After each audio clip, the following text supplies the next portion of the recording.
The rooftop was alive with laughter, clinking glasses, and the hum of New York City below, but John's heart thundered louder than the skyline's pulse. He stood frozen, his hand brushing against Ethan's, a stranger who wasn't supposed to mean anything. By midnight, he'd be gone, just a hired date to fool everyone.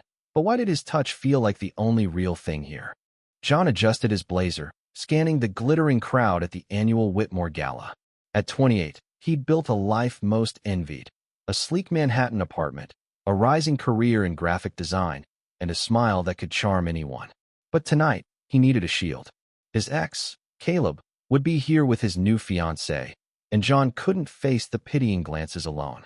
Enter Ethan, found through a discreet app for temporary plus-ones. Ethan, with his chestnut hair and warm brown eyes, was supposed to be a one-night performance, nothing more. "Relax, you're stiffer than the champagne flutes," Ethan whispered, his voice smooth as velvet, leaning close enough for John to catch the faint cedarwood scent of his cologne. The teasing lilt in his tone made John's stomach flip.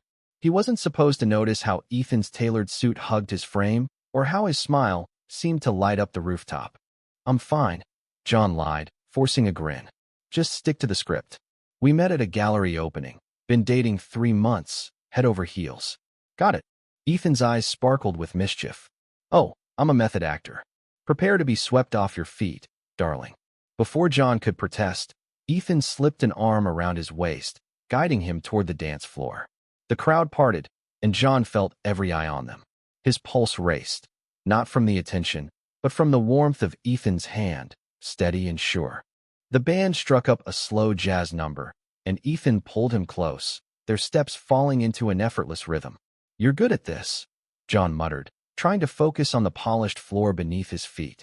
"Years of practice," Ethan replied, his breath grazing John's ear. "Weddings, reunions, galas. I'm the guy who makes you look good. But you're making my job too easy." His grin was disarming, and John hated how it made his chest tighten. Across the room, Caleb's laughter cut through the music. John's gaze darted over, catching his ex's smug smirk as he draped an arm around his fiancée, a blonde finance bro named Trent. Caleb's eyes locked on John, and for a moment, the old ache resurfaced. The betrayal, the nights spent questioning why he wasn't enough. But Ethan's hand tightened on his, grounding him. "Don't look at him," Ethan murmured, his voice low and firm. "Look at me." John obeyed, meeting Ethan's gaze. Those brown eyes held something deeper than the playful facade, something that made John's breath catch. "You're not here to prove anything to him. You're here to be you." The words hit harder than they should have. John swallowed, his throat tight. "You don't even know me." "Maybe not," Ethan said, spinning him gently. "But I'm starting to want to." The night blurred into a haze of stolen glances and easy banter. Ethan was a natural, charming the gala's elite with stories of fictional dates he and John had shared, picnics in Central Park, late-night jazz clubs, a weekend in the Hamptons. Each life felt more vivid than John's real life, and he found himself laughing, genuinely, for the first time in months. Ethan's hand never left his, a quiet anchor in the chaos of the evening. As the clock neared midnight, they slipped away to a quieter corner of the rooftop, the city sprawling below like a sea of stars. Ethan leaned against the railing, his tie loosened, his smile softer now. "So how'd I do? Convinced the ex you're thriving?" John chuckled, but it felt hollow. "You were perfect. Too perfect, maybe." He hesitated, the weight of the night pressing on him. "Why do you do this? The fake date thing." Ethan's gaze flickered to the skyline, his expression unreadable. "Pays the bills. And I like helping people. Sometimes, you get to meet someone worth knowing." He turned back to John, his eyes searching. "Like tonight." John's heart stuttered. This was supposed to be a transaction, a performance. But the way Ethan looked at him, open, unguarded, felt like a confession. He wanted to lean in, to close the distance, but fear clamped down hard. What if this was just part of the act? Before he could speak, Caleb's voice sliced through the moment. "John, didn't expect you to show up with someone." He sauntered over, Trent in tow, his smile dripping with condescension. "Moving on already?" John tensed, but Ethan stepped forward, his arm sliding protectively around John's shoulders. "He's been too busy being happy," Ethan said, his tone light but edged with steel. "I'm Ethan, by the way."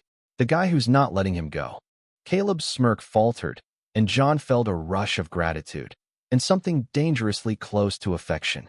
As Caleb muttered an excuse and retreated, Ethan's arm stayed, warm and steady. John turned to him, their faces inches apart, the city lights reflecting in Ethan's eyes. "You didn't have to do that," John said softly. "I wanted to," Ethan replied, his voice barely above a whisper. "And I meant it." The moment hung between them, fragile and electric. John's heart screamed to take the leap, but doubt clawed at him. This was fake. It had to be. But as Ethan's hand brushed his cheek, gentle and deliberate, John wondered if he was the one pretending now, pretending he could let this night end.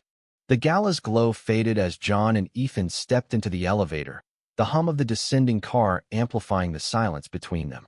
John's pulse hadn't slowed since Ethan's hand brushed his cheek, and now, alone in the confined space, he felt the weight of every unspoken word. He glanced at Ethan, who leaned casually against the wall, his loosened tie and slightly tousled hair making him look less like a hired date and more like someone John could imagine waking up next to. "Fun night," Ethan said, breaking the quiet with a half-smile. "You owe me a 5-star review, by the way." John laughed, but it felt forced. "You earned it. Saved my ass back there." He wanted to say more, to ask if any of it, the looks, the touches, the words, meant something. Instead, he shoved his hands in his pockets, staring at the floor numbers ticking down. The elevator dinged, and they stepped into the cool night air of Manhattan. The city buzzed around them, taxis honking, late-night revelers spilling onto the sidewalks, but John's world narrowed to Ethan's presence beside him. They walked toward the subway, their steps in sync, shoulders brushing occasionally. Each contact sent a jolt through John, and he hated how much he craved it. "So," Ethan said, slowing his pace, "what's the deal with Caleb? Guy seems like he enjoys twisting the knife."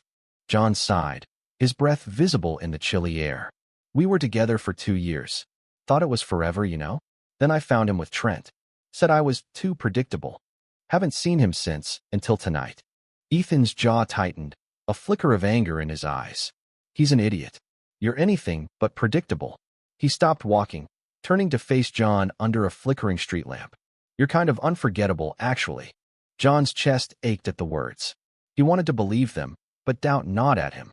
"You say that to all your clients?" Ethan's smile was soft, almost sad. "Only the ones who make it hard to stay professional." He stepped closer, the space between them shrinking.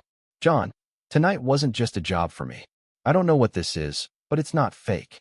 Not for me." The confession hit like a tidal wave. John's mind raced, torn between hope and fear. He'd hired Ethan to play a role, but now the lines were blurring, and he wasn't sure he could trust his own heart. "You don't even know me," he said, echoing his earlier words, but this time they sounded desperate.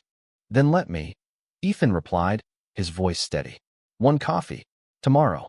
No script, no act. Just us." John hesitated, his past with Caleb looming like a shadow. Trusting someone new felt like stepping off a cliff. But Ethan's eyes, warm and earnest, held a promise that made him want to jump. "Okay," he said finally, his voice barely audible. "Tomorrow." Ethan's grin was brighter than the city lights. "Good. I'll text you." He reached out, squeezing John's hand briefly before stepping back. "Get home safe, John." As Ethan disappeared into the subway crowd, John stood rooted to the spot, his hand tingling where Ethan had touched it. The city pulsed around him, but for the first time in months, he didn't feel alone. The next morning, John woke to a text from Ethan. "Coffee at the Beanery, 11 a.m.? His heart did a somersault. He spent an embarrassing amount of time choosing an outfit, settling on a fitted sweater and jeans, before heading to the cozy cafe in Greenwich Village. The place was all exposed brick and warm lighting, the kind of spot where first dates felt like they could mean something. Ethan was already there, seated at a corner table, looking unfairly handsome in a leather jacket and scarf. He stood when John approached, his smile nervous but genuine. "You came," he said, as if he'd half expected John to bail. "Couldn't resist a free coffee," John teased, sliding into the seat across from him. But his humor faded as their eyes met, the air between them charged with possibility. They talked for hours, about John's love for sketching, Ethan's side gig as a photographer, their shared obsession with old jazz records. Ethan was easy to talk to, his laughter infectious, his questions thoughtful. But beneath the surface, John sensed a guardedness, a hint that Ethan was holding something back. As the cafe emptied, Ethan leaned forward, his voice low. I need to be honest with you. This fake date thing, it's not just about money. I started doing it after a bad breakup. My ex, he cheated, lied, the whole mess. I wasn't ready to date for real, so I played pretend instead. Kept things safe. John's heart sank, but he nodded. I get it. Caleb left me with trust issues, too. But last night it didn't feel pretend. It wasn't, Ethan said, his eyes locking onto John's. That's what scares me. I wasn't supposed to feel anything. But with you I do. The admission hung between them, raw and unguarded. John wanted to reach across the table, to bridge the gap, but fear held him back. What if this was just another mistake? Before he could respond, his phone buzzed. A text from Caleb. Saw you last night. New guy seems intense. Be careful. John's stomach twisted. Caleb's words were a reminder of every doubt he'd been fighting.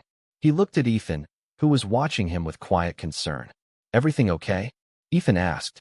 Yeah. John lied, pocketing his phone. But as they left the cafe, Caleb's warning echoed in his mind, and he wondered if he was ready to risk his heart again.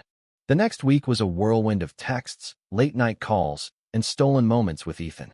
John found himself smiling at his phone like a teenager, rereading Ethan's messages, witty quips, random photos of street art, a playlist of jazz tunes that felt like a love letter. But Caleb's text lingered like a splinter, feeding John's doubts. Was he moving too fast? Could he trust Ethan, or himself? They met again at a Brooklyn jazz club, a dimly lit spot where the saxophone wailed and the crowd melted into the shadows. Ethan looked effortless in a black button-down, his sleeves rolled up, revealing strong forearms. John caught himself staring, then quickly looked away, his cheeks warm. You're distracted, Ethan said over the music, his hand brushing John's on the table. What's going on in that head of yours? John hesitated, the weight of Caleb's warning pressing on him. Just baggage. My ex texted me. Said to be careful with you. Ethan's expression darkened, but his voice stayed calm. And you're wondering if he's right. John shifted uncomfortably. I don't know. This feels too good, too soon. I got burned before, Ethan. I don't want to be the guy who falls for the wrong person again. Ethan leaned back, his eyes searching John's face. I'm not perfect, John. I've got my own scars. But I'm not your ex, and I'm not playing games. If you want me to back off, I will. But I'm here because I want to be. The sincerity in his voice cut through John's defenses. He wanted to believe Ethan, to let go of the fear holding him back. Before he could respond, the band shifted to a slower tune, and Ethan stood, offering his hand. Dance with me. No pressure, just this moment. John took his hand, letting Ethan lead him to the small dance floor. The world narrowed to the warmth of Ethan's arms, the steady rhythm of their steps. For the first time, John let himself feel without overthinking, his head resting against Ethan's shoulder as the music carried them. But the peace didn't last. A few days later, John ran into Caleb at a coffee shop. Caleb's smile was all charm, but his words were sharp. Heard your new guy's a professional date. You paying him to stick around, John? The accusation stung, twisting John's insecurities. He wanted to dismiss it, but the doubt crept in. Was Ethan's affection real, or was John just another client who'd blurred the lines? He left the coffee shop without responding, but Caleb's words followed him home. That night, John met Ethan at a park overlooking the Hudson. The sunset painted the sky in hues of orange and pink, but John's mood was gray. Ethan sensed it immediately. Talk to me, he said, sitting close on a bench. John took a deep breath, the words spilling out. Caleb said you're just doing your job, that I'm fooling myself thinking this is real, and I don't know how to trust that it is. Ethan's face fell, but he didn't pull away. I stopped taking other clients the day we met for coffee. I haven't been a fake date since the gala. This is real for me, John, but I can't make you believe that. You have to decide if you're ready to try. The vulnerability in Ethan's voice shook John. He wanted to trust, to leap, but the fear of being hurt again held him back. As they sat in silence, the river reflecting the fading light, John realized he was at a crossroads. He could walk away, safe but alone, or he could take a chance on something that might break his heart, or heal it. John spent the next few days wrestling with his doubts, replaying Ethan's words under the sunset. He wanted to believe in this, whatever it was, but trust felt like a muscle he'd forgotten how to use. His apartment, usually a sanctuary of clean lines and minimalist art, felt suffocating, each corner echoing Caleb's taunts and Ethan's quiet plea. He threw himself into work, sketching designs for a new client campaign, but his focus drifted to Ethan. The way he laughed at John's bad puns, the way his eyes softened when he thought John wasn't looking. It was the little things that made John's heart ache with possibility and fear. Ethan didn't push. His texts were steady but gentle, giving John space. A photo of a dog in the park, a link to a new jazz album, a simple thinking of you. Each message was a tether, pulling John back from the edge of retreat. But Caleb's voice lingered, a poison seeping into his thoughts.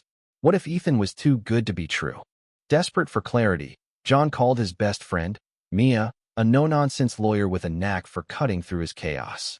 They met at a diner, the kind with sticky booths and endless coffee refills. Over greasy fries, John spilled everything. The gala, Ethan's confession, Caleb's barbed words. Mia leaned back, her sharp eyes narrowing. Caleb's a manipulative jerk, John. He's trying to control you even now. But this Ethan guy, he's showing up. That's more than Caleb ever did. But what if it's not real? John asked, his voice tight. What if I'm just seeing what I want to see? Mia sighed, setting down her coffee. You're not an idiot. You know when someone's playing you. Does Ethan feel like a lie? John thought of Ethan's hand in his, the quiet sincerity in his voice. No, he admitted. But I'm scared. I don't want to get hurt again. Then don't let Caleb win, Mia said firmly. You deserve to be happy, John. Take the risk. Her words stayed with him as he walked home through the city's autumn chill. That night, he texted Ethan, "Can we talk? In person?" Ethan's reply was instant. Name the place. They met at a quiet bookstore in the East Village, surrounded by towering shelves and the scent of old paper. Ethan looked nervous, his usual confidence softened by uncertainty. I was starting to think you'd ghost me, he said, attempting a smile. I almost did, John admitted, his heart pounding. I'm terrified, Ethan.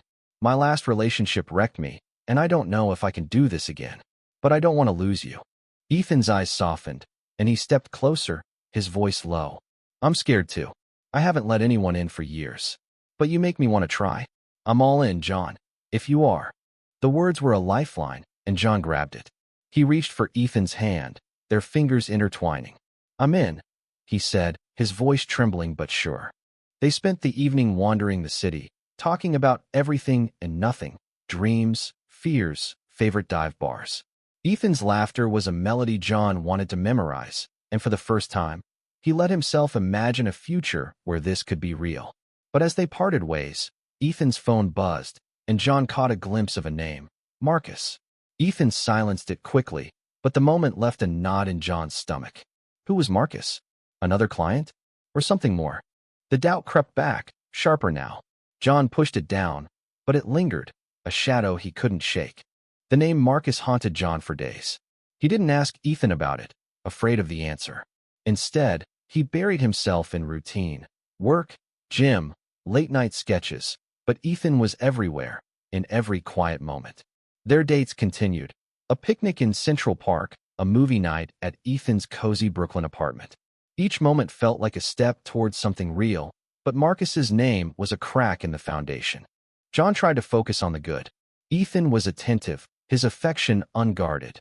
Kisses stolen in the rain, hands held under streetlights.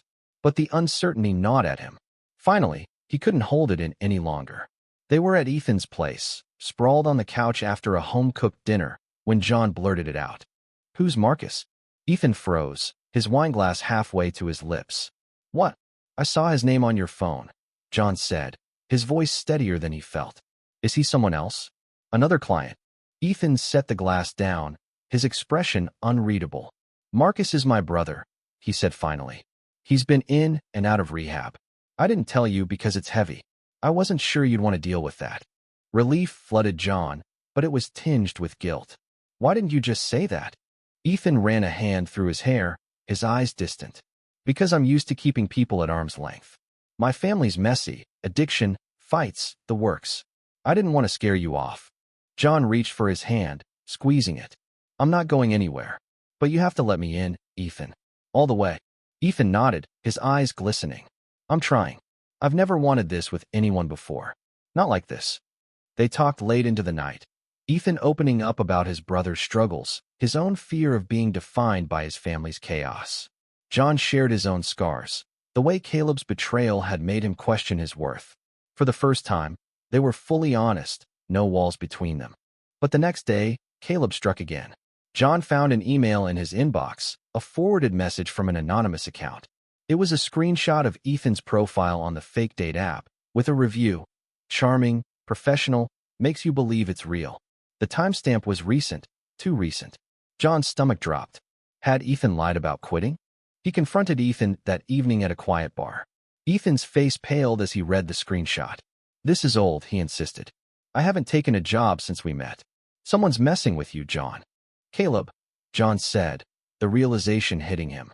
He's doing this to sabotage us. Ethan's jaw clenched. Then let's not let him win. I'll delete the profile, make it clear I'm done with that life. But you have to trust me.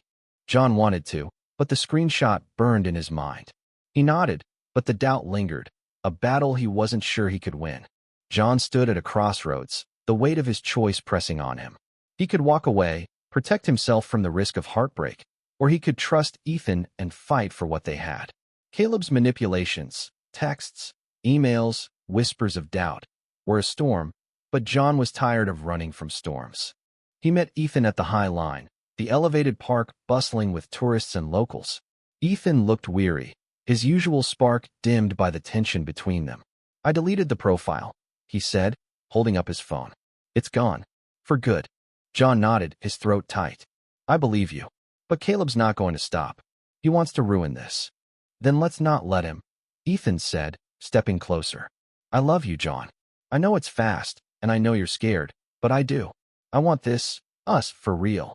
The words hit John like a wave, washing away the last of his doubts.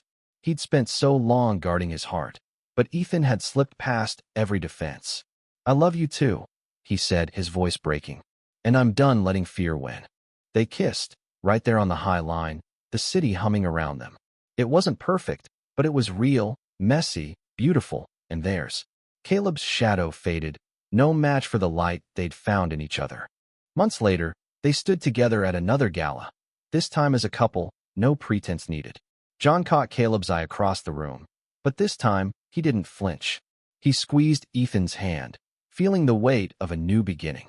They'd faced doubts, fears, and a past that tried to pull them apart, but they'd chosen each other. And in that choice, John found something he'd never thought possible, a love worth risking everything for.